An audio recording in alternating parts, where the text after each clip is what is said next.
में केवल शंकर जी हैं, केवल शंकर जी। शंकर जी के स्वरूप में केवल शंकर जी हैं, और शिवलिंग का जो स्वरूप है उसमें केवल शंकर जी नहीं हैं, उसमें गणेश जी भी बैठे हैं,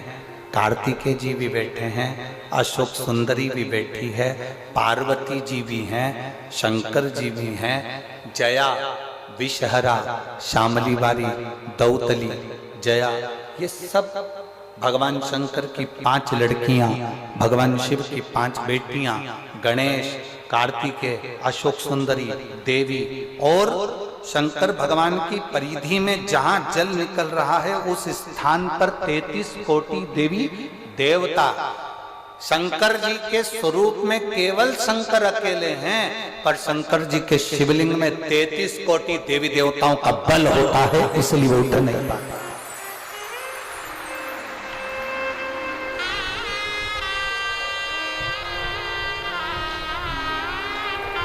ब्रह्मा जी की पूजन करने के लिए कहीं नहीं जाना,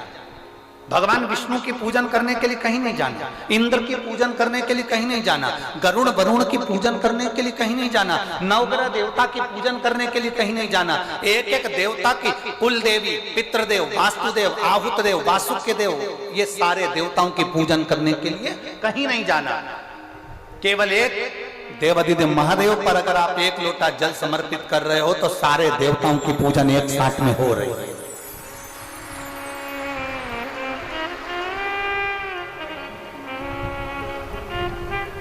शिव को उठाना सरल है, पर शिवलिंग को उठाना कठिन। और दूसरा प्रसंग आया, आप लोग वृंदावन के नजदीक में रहते हैं, गोवर्धन बाबा के नजदीक में आप निवास करते हैं। राजा कंस, जिस कंस ने अपना उपद्रव मचाया, जिस कंस ने सब कुछ अपना बना लिया, जिस कंस ने अपनी बहन को कारागार में डाल दिया, जिस कंस ने अपने दामाद को कारागार में डाल दिया, जो कंस भगवान कृष्ण का द्रोही बन गया, वो कंस महेंद्र पर्वत पर जाकर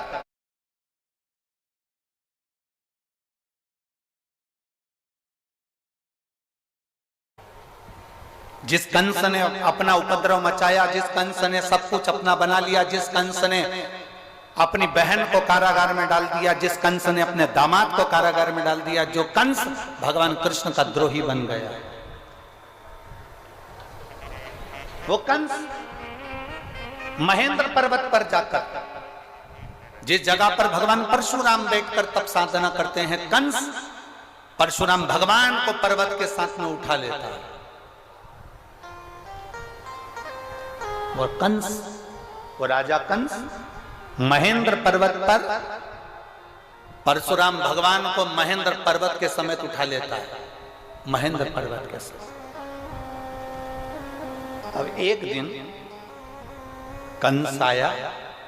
और परशुराम भगवान महेंद्र पर्वत पर बैठकर तप साधना कर रहे थे, और कंस उनको उठाने वाला, पर्वत उठता नहीं है। कंस जब भी महेंद्र पर्वत पर जाता था, परशुराम भगवान को पर्वत के समेत उठा लेता था, पर आज पर्वत उठा नहीं। कंस ने एड़ी से चोटी तक का बल लगा लिया, पर वो महेंद्र पर्वत नहीं उठा, और ना परशुराम भगवान उठे।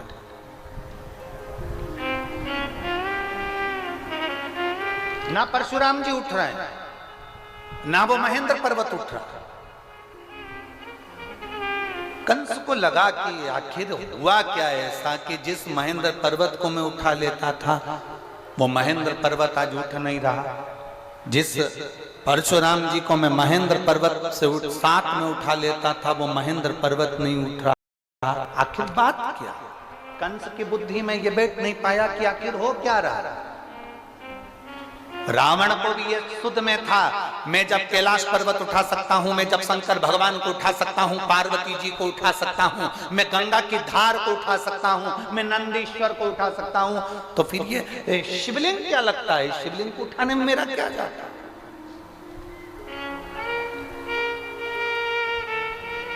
पर्वत को उठाना सरल है, शंकर भगवान को उठाना सरल है, पार्वती जी को उठाना सरल है, नंदी को उठाना सरल है, पर शिवलिंग को उठाना कठिन है, क्योंकि उसमें सारे देवताओं का बल और तत्व प्राप्त हो गया है। सब कुछ है उसमें। और अकाल मृत्यु वो मरे जो काम करे चंडाल का, काल उसका क्या बिगाड़े जो भक्त हो महा। जो शिव का उपासक है उसको क्या भय। प्रदोष भी हर महीने आती है, शिवरात्रि भी हर महीने आती है, सोमवार भी हर महीने 2, 3, 4, 5 पड़ी जाती है। सोमवार की अष्टमी जरूर साल भर में 4 या 5 आती है। सोमवार, प्रदोष, शिवरात्रि, सोमवार की अष्टमी, ये वो तिथियां हैं, ये वो वार हैं। अगर कोई भूल से भी शंकर भगवान के शिवलिंग का निर्माण करता है या अपने घर में रखे हुए शिवलिंग पर शमी पत्र को समर्पित कर देता है, तो जिंदगी में उसका बाल बांका हो ही नहीं सकता है। प्रदोष के शमी पत्र में बल होता है, प्रदोष के शमी पत्र में।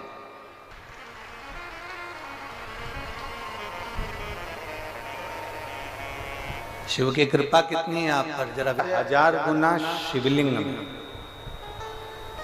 बल की प्राप्ति होती है।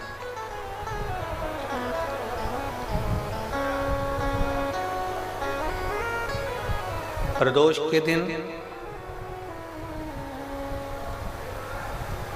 यदि आपको कहीं से शमी पत्र मिल जाए, प्रदोष के दिन यदि कहीं से आपको शमी पत्र मिल जाए, और प्रदोष काल में, प्रदोष का जो समय होता है, शाम का जो समय होता है प्रदोष काल, 4 प्रदोष, 5 प्रदोष आप कर देखिएगा कि आपका कोई काम है, कोई नौकरी के लिए आप अप्लाई कर रहे हैं, कोई समस्या बड़ी विकट आ गई है, कोई तकलीफ विकट आ गई है, कोई समस्या विकट आ गई है, प्रदोष के प्रदोष काल में अगर एक शमी पत्र भी आप घर के शिवलिंग को, अब ये करने के लिए आपको मंदिर के शिवलिंग नहीं जाना, अपने घर में जो शिवलिंग, चाहे वो स्फटिक का हो, पारद का हो, कंकर शंकर का हो, लकड़ी का हो, जो शिवलिंग तुम्हारे घर में, कांच का हो, चाहे वो नर्मदा के कंकर का हो, नर्मदेश्वर हो, पाषाण का हो, जो शिवलिंग, चांदी का हो, सोने का हो, तांबे का हो, पीतल का हो, जो शिवलिंग तुम्हारे, एक शमी पत्र यदि आप भगवान शंकर के शिवलिंग पर समर्पित कर रहे हो और उस शमी पत्र को उठाकर रात्रि को 9:15 की जो एक मुहूर्त होता है, एक समय होता है, जिस समय पर हम अपने मन की बात भगवान शंकर को कहते हैं, पूर्व में भी इसका वर्णन हम कर चुके हैं कथाओं में। उस 9:15 पर वो शमी पत्र को उठाकर एक कागज में, एक कटोरी में उसको रखते थे। 4 या 5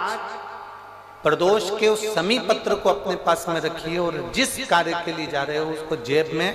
ऊपर के भाग में उसको रखकर लेकर जाइए, आपका वो कार्य सफल होकर ही रहेगा, वो रुक नहीं सकता। उस शमी पत्र में इतना बल होता है, प्रदोष का जो शमी पत्र होता है वो बड़ा बलवान होता है, बड़ा एक पत्र है।